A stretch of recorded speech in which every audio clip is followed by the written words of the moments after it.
Welcome to episode 4 of Go the Mission. We out here broadcasting from St. Joseph, Michigan once again. Quarantine life and all that, you know how it is. I'm your host, Corey Johnson. Missions is my passion, and I'm thankful for another opportunity again to share with you. If this is your first time listening, or if it's not, go ahead and like, subscribe, and share this with somebody. Just search for Go the Mission on just about any podcast provider like Spotify, Apple, Google, and many more. And you can also find the show on YouTube. My guest today is a real good friend of mine.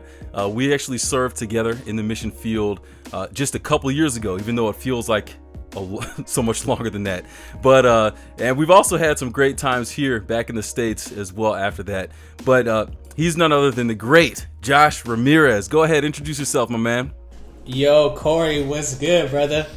Yeah, man, Josh Ramirez, originally from San Antonio, Texas, and now I am living in New Mexico, Clovis, New Mexico. Clovis, man. So you still need to come out here, but yeah, man, that's me. Went to Southwestern Adventist University. They're in Keene, Texas. And now I am pastoring a 4-church district over here in New Mexico. Yeah, man, it's a lot of work, a lot of driving.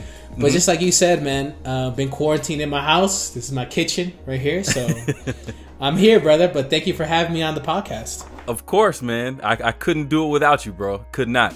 So I want to ask you, like, what's your background, or your just a little snapshot of your service in missions? All right, well, just as you said, we did serve together 1 year there in Palau. But I guess the background, like growing up, you know, a lot of people talk about, like, you know, when they were in academy or something, or in high school, or with their church, we got to go do, you know, a mission trip or whatever. My time in Palau was actually the first ever experience with missions. Oh, wow. Okay. You know, of course, like being involved in church and different things like that growing up. But nothing was as intentional as my time in Palau. I wasn't really kind of a fan of mission work, to be honest, before my time in Palau, man. So that's kind of my background, man. It's quick question there. What was it that you didn't like about it? I don't know, man. It's weird thinking about it now, because it kind of seemed like, man, this is kind of a waste of time. Like, why are people going out there? You know, that was kind of my thinking, you know, especially like when I heard about it from friends and stuff. I'm like, why are you doing that, man? Like, you could do something here, you know? And it was like finally until it hit me, you know, until my experience, that I was like, okay, I was wrong. Yeah, that's deep, man. And I appreciate you elaborating on that, because what you experienced there is the same thing we hear from a lot of people now when it comes to trying to convince people why they need to go. So it's very interesting that you had that same mentality. I think there's a lot of misconception, like anyone who goes into the mission field, we're all gung-ho about it and we just can't wait to go. Yeah, man. And you know, people come from so many different backgrounds, every different kind of background, before they end up going into the mission field. So it's not just one kind of person. Just because people don't like it doesn't mean that they may not like it if they were to give it a chance. But anyways, yeah, man, for sure. And I think it's like, I don't know, since I was a theology major, you kind of expect me like, oh, this guy's definitely about serving God. But I was like, no, I'll serve God, you know, at church. I'm good. You know, that takes it. That's a whole different level right there, because I have to throw in, when I was running the canvassing program at Southern Adventist University. Yeah, I actually thought that the theology majors would be some of the ones most excited to go canvass, because their whole career choice is based on getting the gospel out there. But they were not, like, they weren't having it. Oh, man. Dude, well, if you were at Southwestern, man, I'm probably one of the few that never canvassed, man. Wow. You know, in the theology program, Southwestern's big, man, on canvassing, bro. So you were just on the wrong campus, bro. I guess so. I guess so. Well, hey, let me ask you this. This idea of mission and service, what does that mean to you? Wow, man, that's a huge question, man. You know, I'm challenged by it, because my idea of it, and like the ideal of it, it should be kind of like a lifestyle. You know what I'm saying?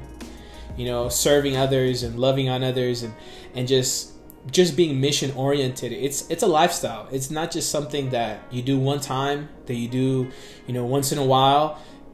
It's, of course, we schedule it, right? All right, let's do some mission work, or I'm going to take this year or this month or whatever. But it's honestly a lifestyle, man. And I'll be honest, it's something that I have to constantly remind myself, whoa, I'm here to serve. So it's a lifestyle that, for me at least, it's a lifestyle that's hard to have on all the time. But it's something that we kind of just have to fight to remind ourselves, you know what, I'm here to serve. All right, you really have to be conscious about it. Yeah, very intentional, for sure. Okay, man, that's what's up. So you mentioned that missions, it wasn't really something that you were feeling. It wasn't really your thing, and you were trying to focus more on just doing things back at home. So what kind of flipped the switch? Why did you end up choosing to go? Okay, man. I'm trying to get back into my mindset from a couple years back. So I kind of had this plan, right? When I was heading to Southwestern, I was like, all right, I'm gonna go in, I'm gonna finish in 4 years, I'm gonna try to network, I'm gonna try to get a job, be a pastor somewhere. That was my plan, and have a little fun here and there. But that's pretty much what was my plan, right? And then with missions, the program at Southwestern wasn't that strong back then. I think it's grown in the last couple of years. But I was at the time I was working at the chaplain's office there. So, and then one of my best friends was actually one of the leaders for that ministry, Josh Ramirez. He was actually the student director for missions at that time. Okay. So, because we were part of the chaplains and the spiritual life and development office, it was constantly kind of being mentioned, missions, missions week, this different things. But it was oh, whatever, that's something else. I'm gonna do my thing over here. And just from talking to different people, wow, okay, this is something, this is cool, whatever, but not for me, So I remember I was reading a book. I forgot by who. I think it was called Revolution. I think it might be George Barna, who is the author. But it was talking about kind of just doing something just out there. And I was reading this book one day. It was probably October, not spring semester yet, toward the end of, getting to the holidays and stuff. And I was sitting in my dorm room. I was reading this book, and it was just talking about serving God and how we have to be available, And out of nowhere, I'm just I just have this impression. It kind of just hit me. I'm wow, this. And I remember saying it to myself and being mad about it. I was man, I guess I'm gonna have to go be a missionary, a student missionary. Oh, man. I'm what's God, I remember punching my bed, man, my twin mattress at S1E4 dorm, men's dorm, and just being mad because I'm I don't want to do this, But I was I didn't give it. I wasn't trying to convince myself out of it or trying to convince myself in. Because Corey, you know me, brother. I'm probably one of the most impulsive people. So I was I felt the impulse. I felt that, and I'm gonna call up Josh, who's one of my best friends. He's the director. I hit him up during the holiday, and I'm bro, I'm gonna sign up to be a student missionary. And that's kind of just how he was surprised, man. And you even ask him now, he's yeah, man, it was surprising. I didn't think you were ever gonna do something like that. Wow. But I just went with it, man.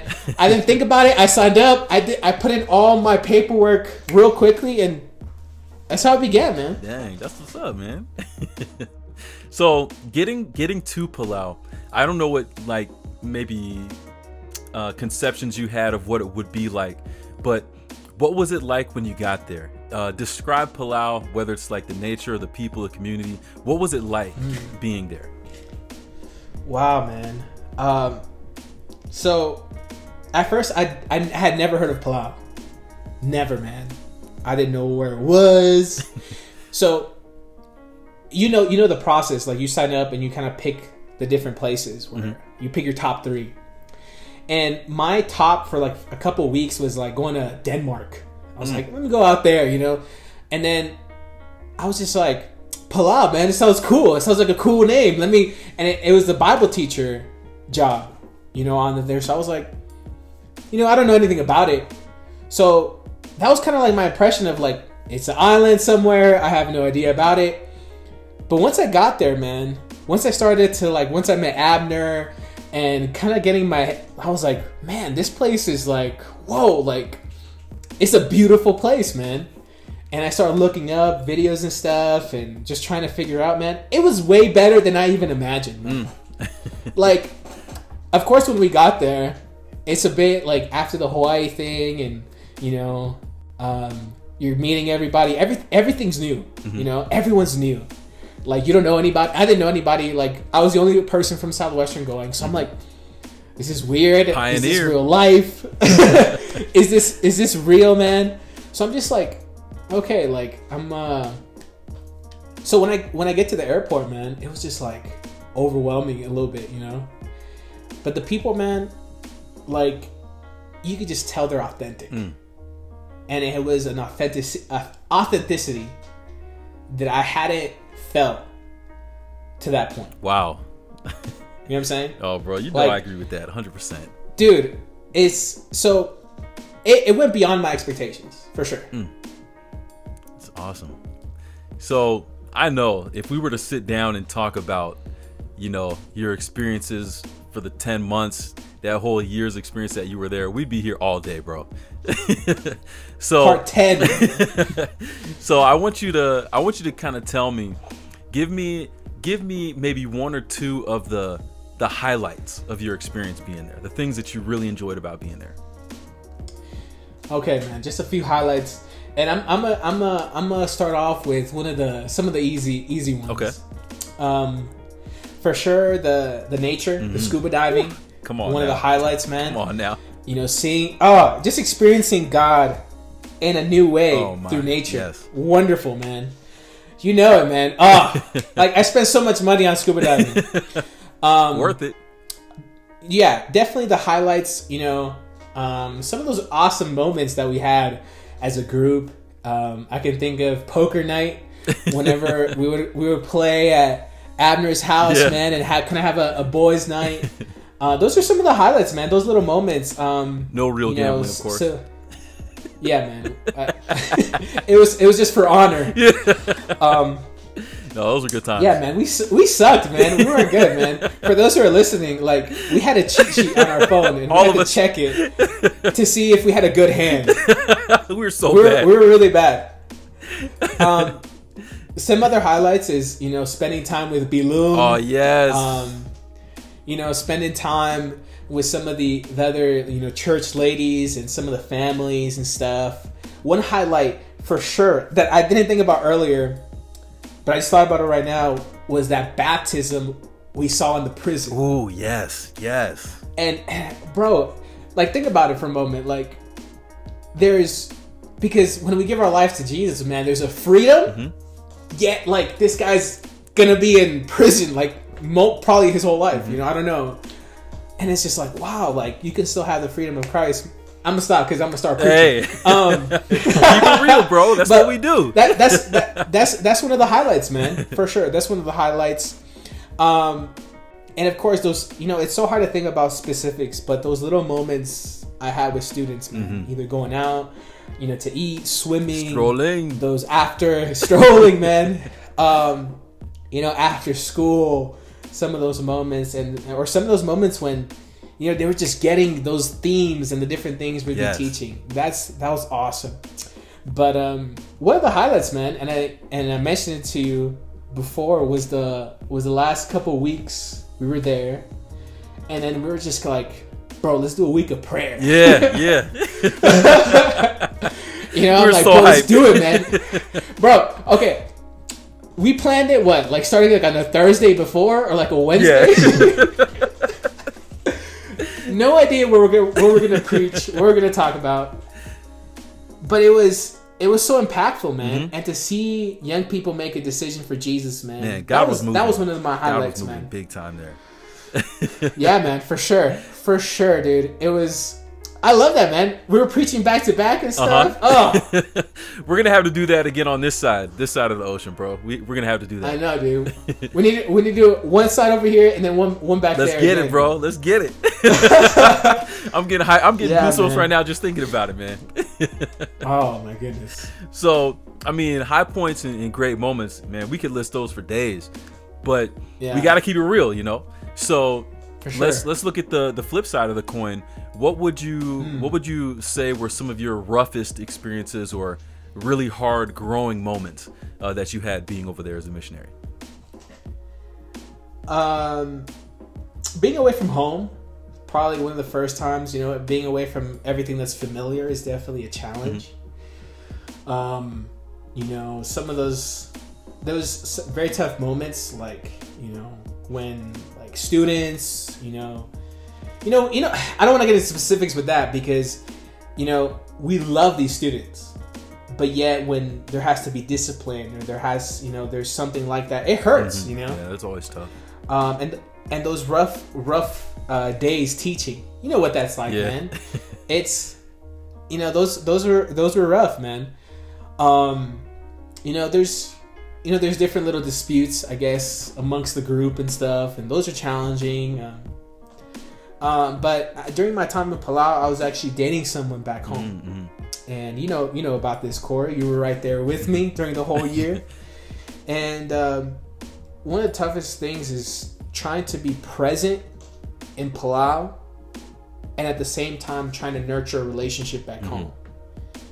And, you know, the relationship ended up not working out, you know, and it's a challenge to kind of like, you know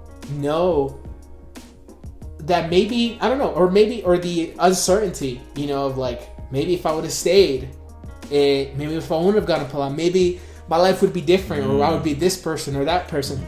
So kind of know that uncertainty about your decisions and kind of where life is going, that makes it tough, man. And just trying to be present. So that's probably one of the most challenging things about mission work, especially if you're in a relationship and you have to juggle those things. It makes it harder, man. But definitely a learning experience for sure. All right, I want to kind of question you on this. Like, a lot of the reasons that I hear that people don't really want to go into the mission field kind of have to do, if you really break down what they're saying, they're struggling with the idea of being somewhere else, but leaving behind or missing out on things that are going on at home.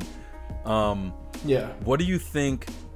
And I got to figure out what even my question is here, but what do you think is the best way to go about dealing with that, or the best kind of mentality that you can have with the struggle of trying to be in two different places at once? I think making peace with reality that you're not in the place where you wish to be at a certain moment.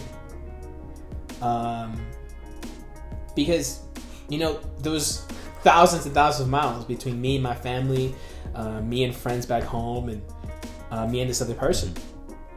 So it's almost like you have to just realize I can't do anything about it, and just understand that God's gonna get me through this, you know, and that's the thing. A lot of people fear missing out on something, and it's almost like, and I looking back at it, I think everyone kind of like, I don't know, I think everyone has some type of like, man, I wish I'd have done this, or I would have done this differently.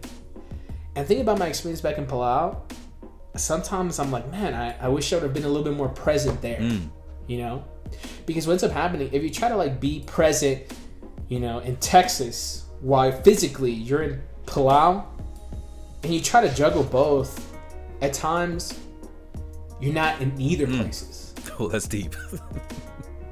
That's really deep. You know?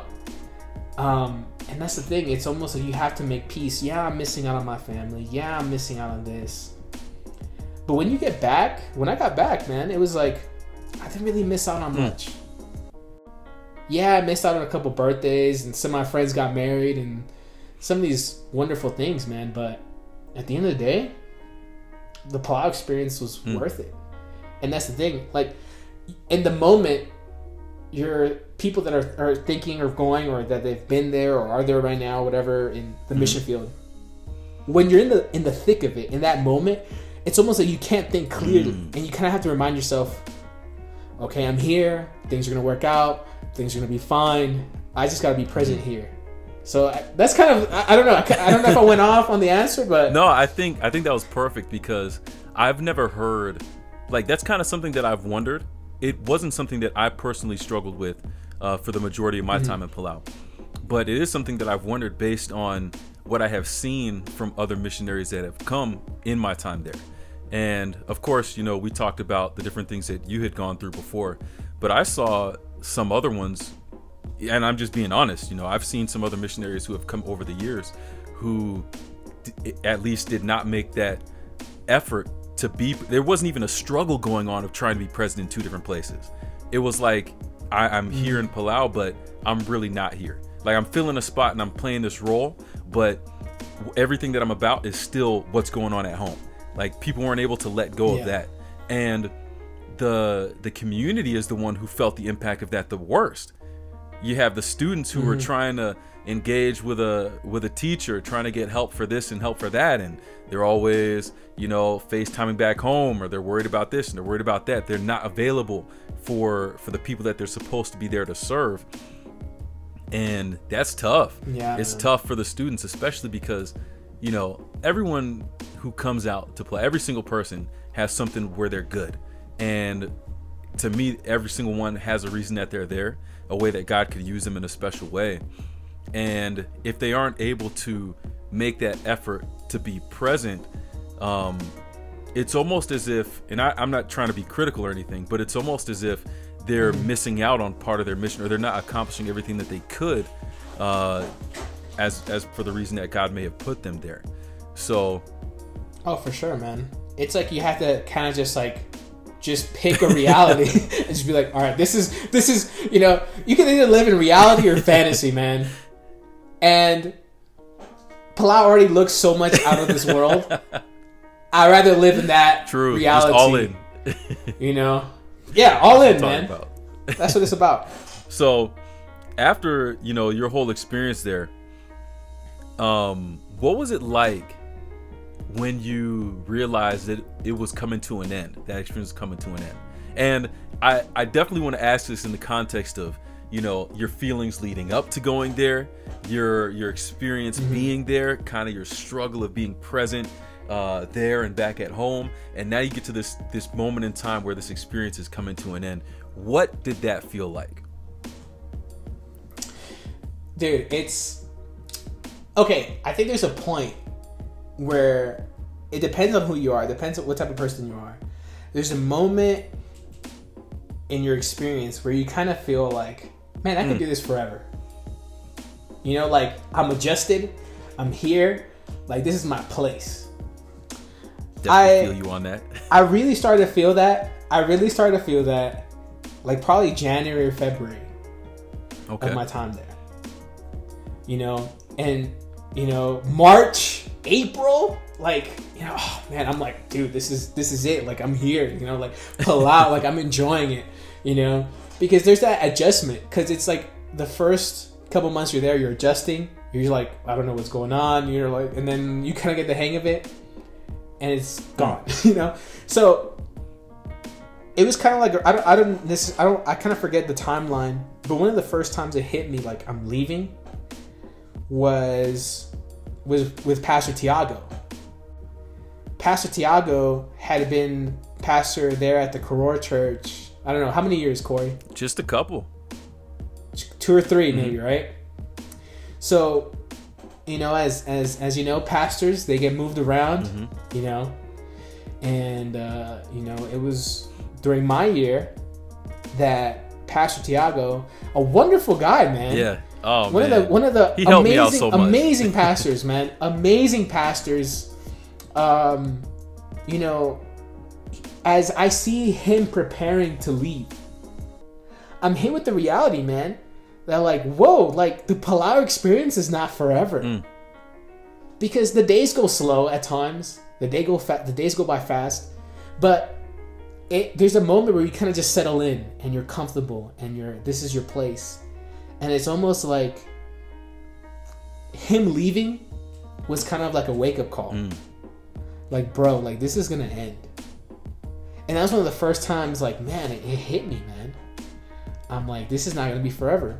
So that was something, you know, and seeing everybody say goodbye. Oh man, I'm horrible at that, man. I'm horrible at that. The next time that began to hit, you know, more was when Gianluca left. You know, Gianluca, shout out to him. Yes, sir. You know, we got close. You know, we got pretty close, good friends. And man, just that's what's crazy. The friendships that you make while you're there. It's like with the other missionaries, it's amazing. And he had to go back home due to some circumstances. He had to leave, and it was probably just a month before. Like, we were just there. Yeah, it wasn't long. It was like maybe 3 or 4 weeks before the year was done. And that was, just because it was so close to the end, that was one of the first moments where I was like, man, eventually you have to leave this beautiful, magical, wonderful place. And that broke me, man. That was one of the first moments I'm like, all right, like, I gotta like just juice every moment I can out of this experience. And then that's kind of like, it led up to that, man. I don't know. I already forgot the question. But you're asking about leaving, right? Yeah. That's what you were talking about, right? Okay. You got it, bro. Man. Okay. So leaving, man, those last couple weeks, those last couple days, man, it was like, what's weird is like when you know, like, this is the last time I'm gonna do this. Like, this is the last time we're gonna go diving. This is the last time we're gonna go to this restaurant. And you know me, man, big foodie. This is the last time. It's like a bucket list. Yeah. Because in a sense, a part of you is being put to rest when you're done. A part of your life that you're never gonna be able to revisit again, you know? So it's almost like I'm putting this like to the ground. It's so weird to think about it like that, man. But it's finishing up, man. And it's like going through that bucket list, seeing the last, you know, man, man, I don't even want to talk about it so much because the airport, man, traumatic, bro. Traumatic. Yeah. as we get all the things out of the apartments and everything, saying bye to the students, man, so much tears, so much, man, saying goodbye to everybody. It's horrible, dude. It's the worst. And I have to say, it's the worst, like, man. You know, and this is just me being honest, because I was blessed to be there for a long time. So the experience of being there for a year and coming back, this kind of thought process is not something that I went through. I was actually known, and I'm kind of putting myself on blast. I was kind of known for making fun of people for having to leave, because I always knew I was coming back. So, you know, I was horrible, I was definitely horrible. I was definitely being a bit of a jerk about it, because people would say, "Oh, are you gonna cry?" Because I was like, "Nope. What am I gonna cry for? I'm gonna be back." You know, and no one else could say that. And so it was definitely it was definitely a jerk move. But I would get served my last year when I would finally leave. But we'll talk about that later. That's another episode. We'll get there. But yeah, so now I understand a little bit more. Yeah, man. But yeah, man. Yeah, man, Corey, I was wondering why you weren't crying, bro. I was crying all over your shoulders, bro. Your t-shirt was stained with my tears, bro. Oh man, I feel a little bit bad. I could have empathized a lot more with you guys, for sure. Nah, man, it's all good, man. We need someone to stay firm. I tried. At least sometime. So, you know, you end up going through that whole experience, and to me that's incredible, because it doesn't seem like there are that many moments that we have like that back on this side, like in what everyone else considers real life. how often do we have moments like that? Even if someone was to say, oh, well, it happened like that during summer camp. But summer camp is a mission too. So you're serving and you bond with these people you're working with in this singular mission, and you working with the kids, and you feel sad to go. And being in Palau, it's like that times 10 because you're there for that much longer. The bond's that much deeper. Yeah. And I think I just want to say something on that there's just so much power when a group of people come together to do something that big, to teach hundreds of students from their small, tiny, cute kids to these 18-year-old kids. I'm just like, whoa, like there's just power in that, man. And a lot of people don't ever get to experience that. And I think that's why it's so traumatic to leave. And going with that, I really think like here we're very privileged. Even people who are struggling for rights, they still have it better than a lot of people in some of these other foreign countries. And when you're able to get outside of our own bubble and see those kinds of things, it really changes your perspective on how good we really have it, even when we don't think we do. Like, we take it for granted that we have a school to go to. You go out into Micronesia, and if the schools don't have missionaries, they don't open. And that's their reality. We never expect, we see the same teachers in school year after year after year. You got 10 different generations, 20 different generations of students who can all refer to the same teacher who taught them in, second grade and fifth grade, and they can connect on all that. It's not like that over there. You're literally depending on missionaries, 20 different missionaries every year just to put on school. Something that's so taken for granted here. And it's wild, oh my goodness, yeah. It's wild. That's the best word that I could think of to describe it. And so you end up coming back home. What was it like? I actually didn't kind of prep you for this one, but what was it like being home in the first little bit, after that? Okay, so I'm on the plane and I'm tired of crying. And I'm just like, wow, this finished, and it's almost like, what now? I go through all the flying and all this different stuff.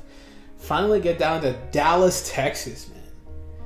And my friend Nate picks me up. Haven't seen the man for more than a year. I legitimately, so he picks me up from the airport.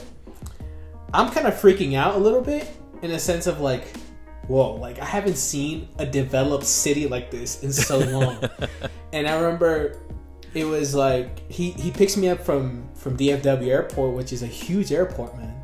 And we're driving on the highway where like a bunch of lanes, and there's traffic and all these different things. I'm like, I put my seat down and I closed my eyes because I was like, it was too much. Nah, man, I don't want to be here right now. It was too much. So things like that, man. There was, like not being able to sleep, just thinking about Palau. Of course, the time difference kind of messes you up. True. All those different things, man.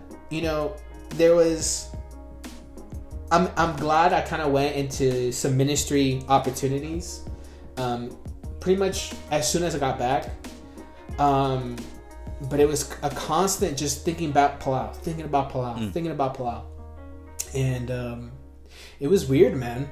It was because you're in this mode of like, I'm with these people, we're working, we're doing this, the students. You get to see a lot of like, you get to see just the difference that you're making, the difference that is made on you, that the people have made on you, and then you leave it, and then you're like, wow, this is not here.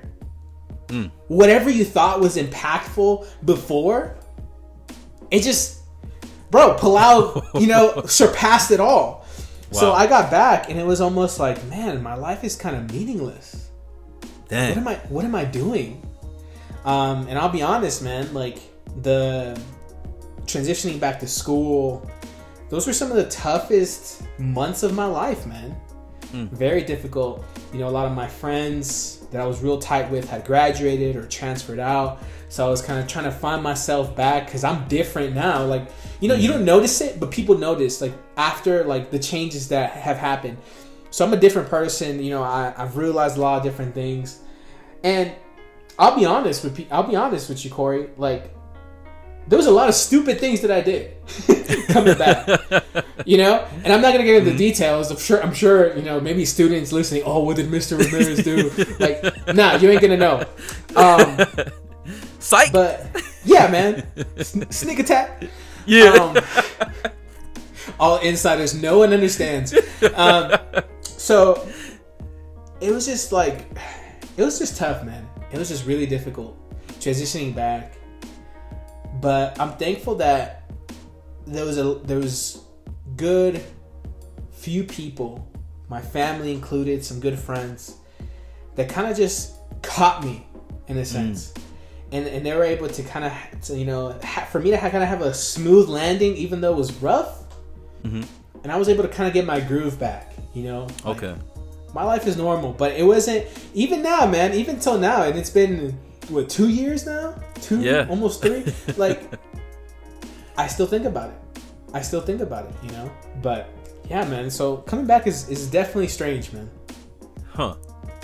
I guess I'm behind you on that one, but I'm getting there. Dude, yeah, man. It's crazy. Being up here in Michigan in this cold, man, it don't help. Dude, that first winter back, man. I was in Texas, man, and it doesn't get that cold like in Michigan, and I was freezing, bro. Everybody with like hoodies. I'm over here with like, you know, a puffy jacket, and nah, man. I'm telling you, man. I think it must have been October, early October, and I'm used to October being nice still, being from Virginia and all, but it got cold. It got real cold one time. I was like, nah, buddy. I went out. I got insulated pants. I got me some boots. I got a big old parka. I was not playing any games. And then the weather went back up again, and I was like, you gotta be kidding me. But so something that I heard you mention there, I definitely wanted to point on or ask a question about, like, what did the Palau experience, that year of service, do for your sense of purpose? It's kind of, wow, that's a huge question, man. I would have to say that my mentality or my approach to life became different.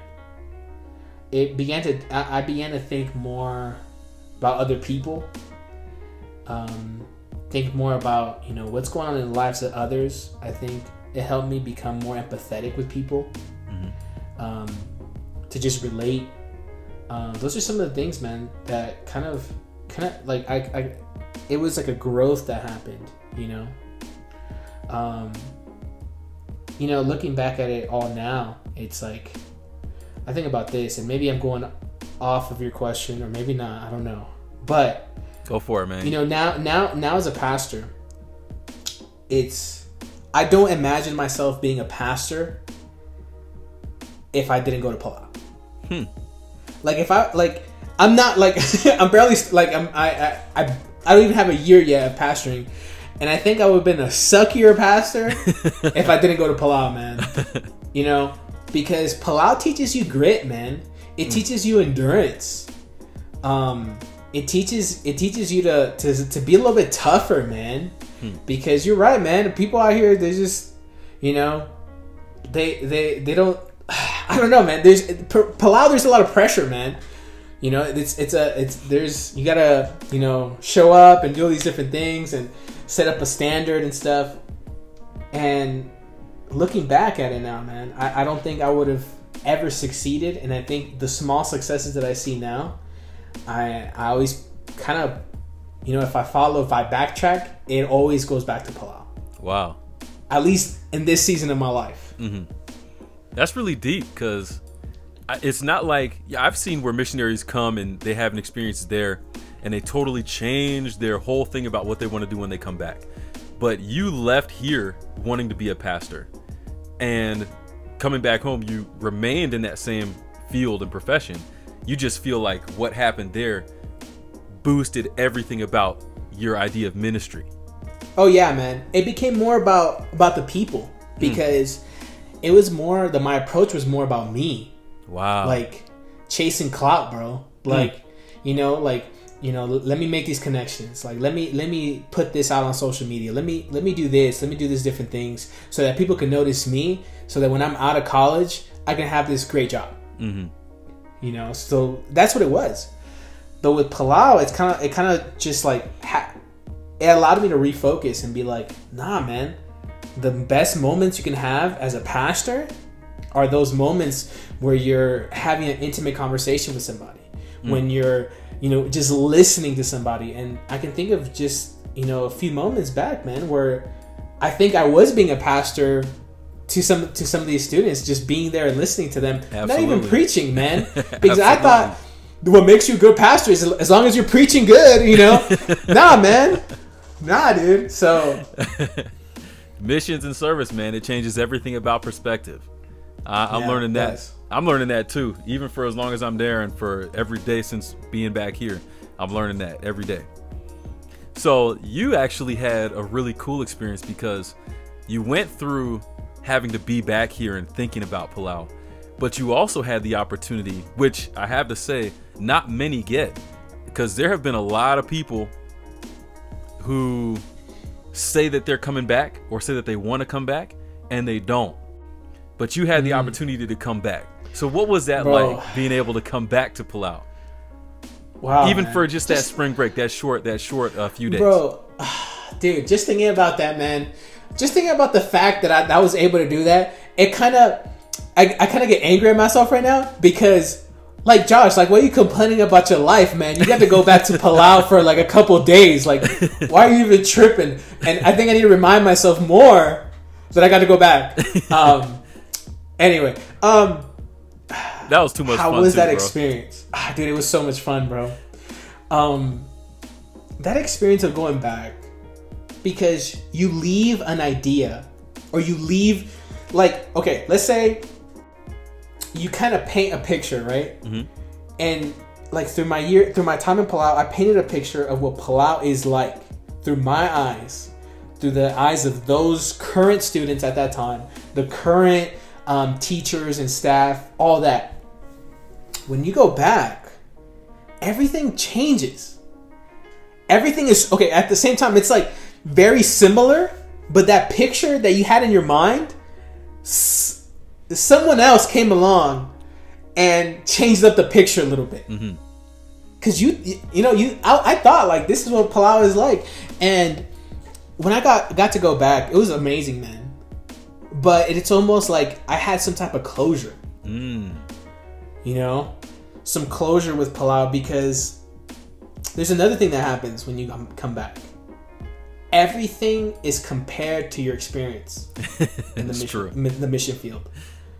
I would be like, man, this sucks. I wish I was back in Palau. Like, man, this thing sucks, man. Everything in Palau was great. When I know in Palau, I was getting all mad, and I was like, oh man, everything's good, great over there. I wish I was at school. So when you come back, it's a similar experience, man. It's a similar experience. So it helped me become more present back in the States, here in the States. Okay. Going back helped me become more present in Keene, Texas. Wow. Like, let me enjoy the time I have here, because my time there, it's done. Maybe in the future I'll have, I hope I can go back and do these different things, and I have dreams about, I don't know, man, maybe going and pastoring there someday. I don't know. But it kind of helped me just understand, like, you know what, this is, it's okay. Like, this is done. And I kind of put that chapter to rest, and I was able to kind of just start off writing the next part of the story. Or God started, I didn't write anything. God started writing the next part of the story. That's really cool. So, that's really cool. But it was fun, man. The little week of prayer I got to do. Yeah, man. Just hanging out with the students. What's cool is not being a teacher. Being on campus with all of the students of course, there's some that are gone, graduated, or left. But being there, and I'm just like their friend now. Yeah. I don't have to like, hey, put that away. I don't have to tell them anything. It's so much fun. So much fun. And for people listening, that make sure that you understand there's a big distinction between going and just hanging out in a foreign country at a school with no responsibility, without having priorly served there, and having done it.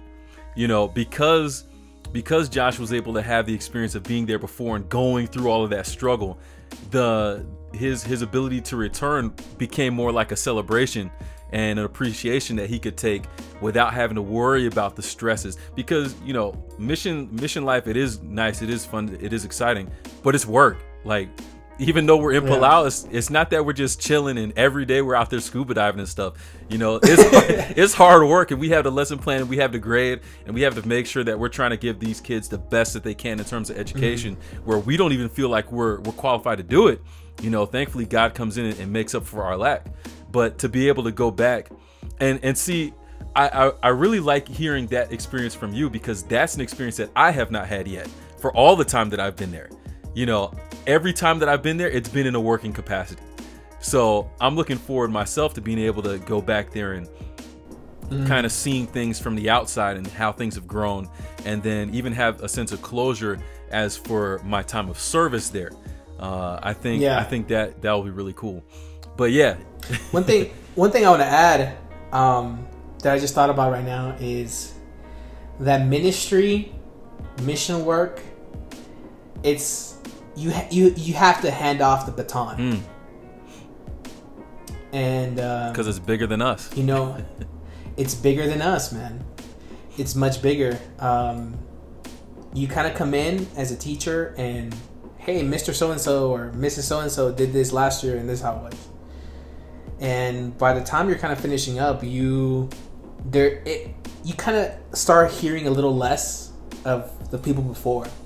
And I kind of just imagine, like, the years after and everything, you kind of get to hear. But what's cool about going back to Palau is that I saw, like, ministry is going to continue. It didn't stop with me. I'm on this other thing now.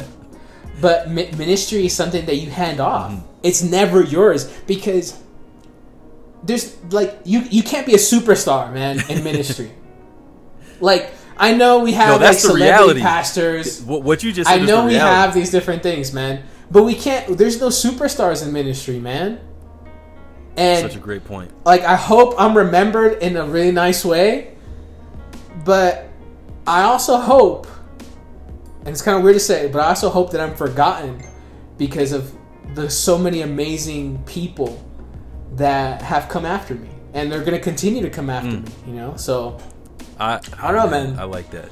I feel like just talking about this whole thing is kind of helping me with even more closure, dude. Dude, I really appreciate that, man, because I thought about it too, and by the time, I can't lie, when I started, I was kind of like, I wanted to be the best. But by the time I got down to the end, I was like, I hope the person who fills my shoes is better than I was. And when it comes to mission work and service, we don't have time to think about how great we are, because again, it's not about us, it's about the people who are being served. And if we are the peak, it means that everything else after us is worse. And why would we want the people that we're serving, taking time to serve, to have worse? We should always want for them to have better. So it should always be about more than just how good we are. And so I'm really glad you brought that up. I definitely vibe with that for sure. So you're back home now. You've had this kind of closure for your experience here. What would you say have been the greatest benefits? Like, how has that mission experience benefited you most in life right now? Yeah, I think I've mentioned a little bit before, but empathizing with people, slowing down, that's a good one, with people, and walking with people, because as a pastor, I want to get the baptisms, I want to get the numbers, I want to get all that stuff, but just slowing down to people's pace, man, and understanding that not everyone, because it's easy to think like, it's easy to kind of like have a mindset that everyone, like, let me rephrase that. It's easy to assume everyone thinks like you. But because you're in Palau, the culture's different. The cultures of the various missionaries are different. You can't hurry things at times, you know? You can't. You have to adapt. And I think it's helped me a lot where I'm at now to adapt and to be okay with people not getting it, or, you know, being okay with, you know, with a culture that's different than mine. Because even here in the southwestern United States, you know, the culture is different, you know. There's things I'm not used to. Like, I'm living in a smaller town, a rural, you know, these are rural communities where I'm serving. And I have to be kind of just okay, like, you know what, this is the culture. I'm going to try to, you know, accept it and be okay with it, and just be happy about the small changes, the small differences. Those type of things, man. Adaptability, being able to empathize with people. You know, I get to serve a community here of immigrants in one of my churches, and you know, there's some culture clash at times, because I'm supposed to be there. You know, I'm supposed to be a spiritual leader, and a lot of times, man, I'm thinking something, and I might say something, and it doesn't come across, you know, the way that I thought. So even there, man, it's, you know, but the thing is, being able to serve that community and being able to just share and to love on them and to receive their love, man. A culture that's completely different than that's me. An awesome thing. You know, most of those people in the community that go to that particular church, they're from Guatemala, and I'm not Guatemalan, you know. And people think just because I'm a little more tan, you know, and I speak Spanish, that I have the same culture. But in reality, no, it's, you know. So being around a different culture where I don't understand language and stuff, it's helped me become a little bit more adaptable to the various cultures of people that I meet here in Clovis, New Mexico, and the panhandle of Texas, man. And I'm looking forward to when we go a little bit deeper into your experience being back here and what the mission looks like here. And but for this segment, I have one final question for you. If Sure. there was a word of encouragement, something that you would tell someone who might be considering the mission field, a year of service or more, what would you tell them? Just do it, man. I mentioned this at the beginning of the podcast, and I'm probably the most impulsive people. I've done a lot of stupid things impulsively. But whenever you set your heart on doing something that is of God, it doesn't matter how much you thought about it, if you thought a little, or if you thought a lot about it, if you're mulling it over. As long as you go, Just go the mission. Just go, man. Don't even think about it. Like, I would tell you, whoever's listening, you're not gonna miss out on much. The world is gonna continue as usual. But wherever you go, if it's to serve in the United States, if it's to serve in your local community, if it's to serve somewhere like Palau or wherever in the world, man. Just do it. You're never gonna regret serving other people. Yeah, it might suck at times, but you're not gonna regret it. That's awesome. There's something that happens in your life, and that's it, man. Just go. Don't think about it. Just sign up. Well, not right now, because the whole thing, you gotta stay home. But after all this, just go. You're right. Hey, man, I want to thank you for spending some time with us on this, and definitely looking forward to the rest of your story and the progression, you know, part 2 of your experience. And I want to thank everyone who's taken the time to listen to this episode of Go the Mission with our special guest for the day, Josh Ramirez. This is your host once again, Corey Johnson.